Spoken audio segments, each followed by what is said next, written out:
Bonjour à toutes et à tous pour cette émission consacrée au Forum citoyen de l'action sociale organisé le samedi 1er octobre à la Cité de la BD tout au long de la journée à Angoulême. L'émission est réalisée en partenariat avec le Conseil départemental de la Charente, organisateur du forum et chef de file des politiques d'action sociale, que ce soit l'insertion, le logement, la santé, le handicap, l'autonomie ou la vieillesse. Pour présenter ce forum, je suis accompagné de Hélène Gingast, présidente de la Commission des affaires sociales et de la solidarité. Bonjour. Bienvenue.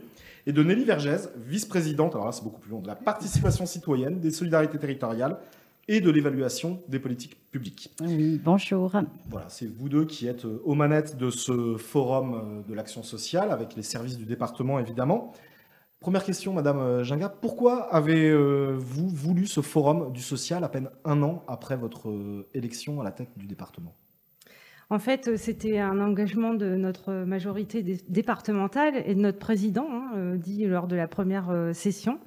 Donc, on a pris le temps de le préparer, de s'imprégner du sujet pour le rendre encore plus en corrélation avec les attentes et les besoins des citoyens, mais aussi des partenaires et de tous ceux qui vont venir en fait nous rencontrer aujourd'hui. Vous sentiez la nécessité à un moment de se poser et de balayer tout le champ de l'action sociale, d'aller vers les gens, de leur demander leur avis, mais aussi de présenter ce que vous faites, parce que ça peut paraître nébuleux pour le grand public.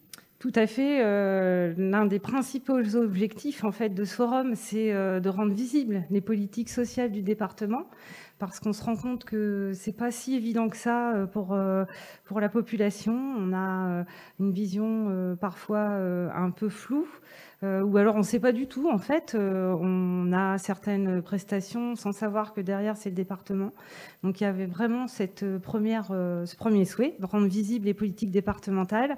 Et puis ensuite, derrière, c'est d'engager un vrai dialogue citoyen avec les usagers, les partenaires, d'arriver à décloisonner, à mettre un petit peu tout le monde en synergie, où on puisse créer des espaces de discussion complètement libres, en fait. Alors, ce jour-là, il y aura des espaces de discussion, justement, le 1er octobre, par thématique, chacun pourra venir. Tout à fait. Alors justement, Madame Vergès, c'est vous qui vous occupez de la participation citoyenne. Pourquoi vous avez voulu ce forum public avec les Charentais, plutôt que de faire un simple séminaire d'équipe? Vous auriez pu réfléchir entre vous et dire, voilà, notre politique d'action sociale jusqu'à la fin du mandat, c'est ça. Oui, alors tout à fait, mais donc une des grandes volontés de notre majorité, c'est vraiment d'avoir une vision transversale et d'associer les citoyens à nos politiques. Alors ça peut être simplement par de la participation à différentes actions, mais l'idée c'est d'aller un petit peu plus loin avec eux et de leur proposer finalement de co-construire avec nous nos futurs dispositifs, d'identifier très clairement, j'ai envie de dire, quels sont leurs besoins, quelles sont les difficultés qu'ils rencontrent par rapport aux dispositifs qui sont mis en place par le département et pouvoir répondre avec eux en imaginant une nouvelle construction effectivement de ces dispositifs.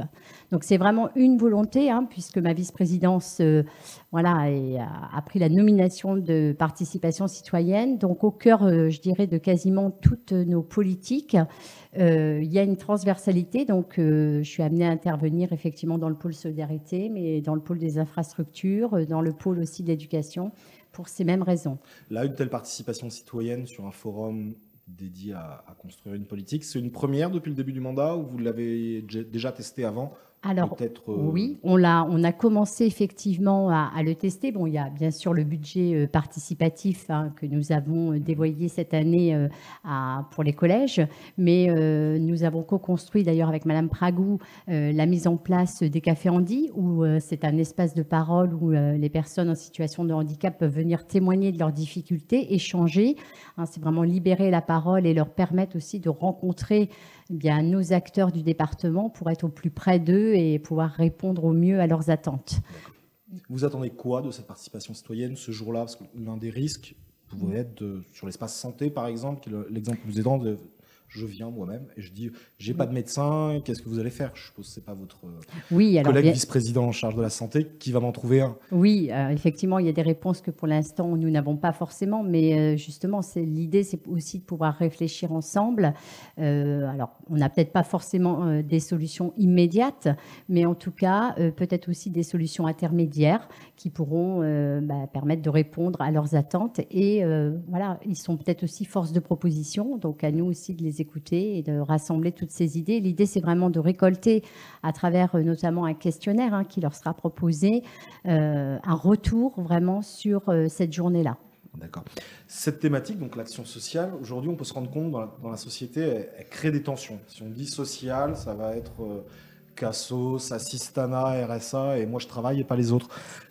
Vous qui êtes aux manettes, comment contrer cette dérive qu'on peut avoir sur les commentaires sur Internet ou dans des discussions? Alors, comment contrer cette dérive, en fait, c'est se dire que du jour au lendemain, chacun peut basculer dans la précarité. Des accidents de vie, de parcours. Donc c'est pour ça le mot social, effectivement, maintenant, malheureusement, il est connoté, souvent. Donc on emploie le mot solidarité, parce que ça marque un engagement moral fort aussi, une dimension collective. D'ailleurs, votre délégation, c'est solidarité et pas social. C'est volontaire d'avoir choisi ce mot-là. Tout à fait. C'est volontaire et c'est vraiment un souhait de notre majorité de mettre ce mot solidarité sur le devant de notre action, en fait. Vraiment. Et pour vous, le champ du social recouvre quoi? Parce que c'est pareil, si on va prendre les discussions, ça va être le RSA, qui est quand même un bel amorti pour quand on a un accident de vie, mais il n'y a pas que ça, en fait. Il n'y a pas que ça, c'est très vaste, en fait. Le champ du social, c'est tout d'abord la protection de l'enfance. On n'en parle pas forcément souvent, mais donc tout ce champ-là, c'est on va dire le pilier. Ensuite, c'est l'autonomie, donc la vieillesse, la prise en charge d'une population aussi qui vieillit, le handicap. C'est aussi l'insertion. Vous avez parlé du RSA, c'est ce dont on parle le plus souvent et qu'on identifie peut-être le plus comme une politique départementale. C'est aussi la protection médico-sociale, donc tout ce qui est prévention, la vaccination. Alors ça, je pense que ça parle à tout le monde. Le centre de prévention, tout le monde doit le connaître à un moment donné. On y passe quand on est au collège, donc je pense que c'est ce qui est le plus visible. La protection maternelle infantile aussi, donc ça, c'est vraiment quelque chose qui est visible. Et puis donc, on a effectivement la santé, une préoccupation majeure des Charentaises et Charentais, donc dans un territoire faiblement pourvu, malheureusement. Donc en fait, tout à l'heure, vous disiez que tout le monde peut un jour avoir un accident de la vie, mais on n'a même pas besoin d'avoir un accident de la vie pour rentrer dans le champ des politiques sociales. Enfin, la PMI, suffit d'avoir un enfant. Ça touche tout le monde. Voilà. Ça touche tout le monde. La vieillesse, a priori, croisons les doigts, ça doit toucher tout le monde. Oui. Le logement, la santé également, une question de médecin. Voilà. Donc ce n'est pas que l'accident de la vie. Non, c'est vraiment, ça touche tout le monde. Mais c'est vrai que moi, je dis souvent ça parce que c'est vrai que quand on parle des personnes en difficulté sociale, souvent derrière ça, il y a eu un accident de parcours, quel qu'il soit. Donc voilà, donc faut remettre un petit peu les choses en ordre. Voilà, donc et se dire que qu'on a besoin d'avoir ça autour de nous. Au bout un peu plus d'un an de mandat aujourd'hui, quel est votre diagnostic sur vos politiques ou leur efficacité? Alors, donner un diagnostic, c'est encore un petit peu trop tôt, puisque après, c'est simplement une petite année en responsabilité. Mais par contre, il a été initié dans toutes nos politiques la mise en place d'indicateurs, que ce soit des indicateurs qualitatifs, quantitatifs, pour justement pouvoir avoir un retour sur la mise en place de nos politiques et de pouvoir faire vraiment une vraie évaluation de ce que nous mettons en place. Donc, il n'y a pas encore aujourd'hui un diagnostic qui peut être rendu, mais il est en cours, il est initié. Par exemple, qu'a priori, il y avait quelques trous dans la raquette, entre guillemets, des actions territorialement, sur votre territoire du Sud-Charente, par exemple. Oui, tout à fait. Ou dans le Nord. Ça, ce sont déjà des facteurs bloquants qui sont identifiés sur lesquels vous devez travailler. Bien sûr, ils ont été identifiés. Déjà, des solutions commencent à être mises en place. Il y a des réflexions bien avancées, Madame Gingast pourra en parler, sur effectivement comment pallier à ces manquements finalement. Et donc oui, on est en train d'établir un diagnostic de tous ces manquements qui peuvent exister sur notre territoire.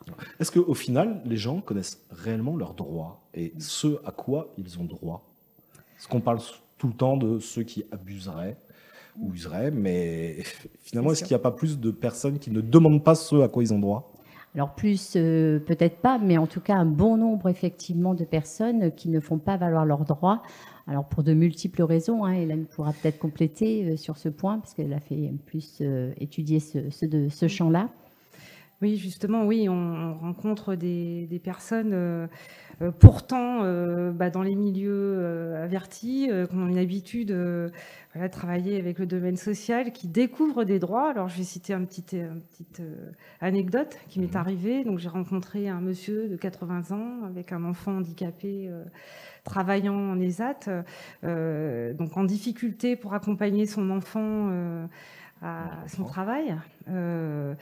Et ne connaissant pas en fait les prestations liées au transport des personnes handicapées, parce qu'en vieillissant, effectivement, ça devient plus difficile. Donc, il faisait beaucoup de kilomètres par jour.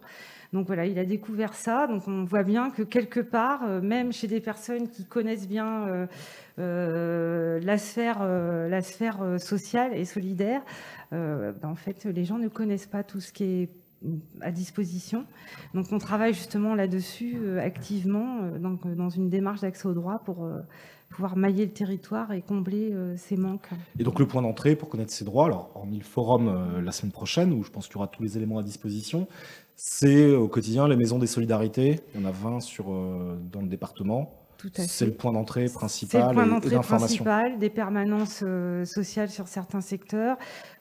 Cependant, voilà, on a encore identifié vous avez parlé du Sud-Charente et du Nord-Charente, où effectivement, il y a des zones qui sont très mal pourvues.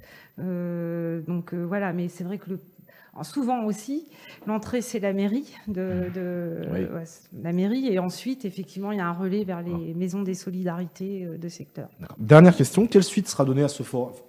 Oui, je voulais juste compléter pour dire que moi, on tient aussi à saluer l'ensemble des agents du département. Alors, il y a 2200 agents qui sont tous mobilisés pour répondre justement aux situations problématiques des citoyens, qui nous les font remonter. Et il y a un accompagnement, on peut quasi dire personnalisé, pour essayer de répondre à ces situations. Donc, un travail vraiment important de nos agents qui sont extrêmement mobilisés. Vous pouvez mettre en place des politiques, derrière c'est à eux. Bien sûr, c'est grâce à eux finalement qu'elles sont mises en place, ça c'est sûr. Et justement, une fois la mise en place, sur le forum, quelle suite sera donnée au forum? C'est samedi 1er octobre, 17h, ça s'arrête, on se dit au revoir, ou il y a une suite? Bien sûr que non. Voilà, justement, donc dans le cadre de ce forum, il y aura une évaluation qui sera mise en place pour voir si ce format-là correspond aux attentes de nos citoyens, mais aussi aux différentes structures qui vont participer, ou s'il faut justement revoir un petit peu ce format-là.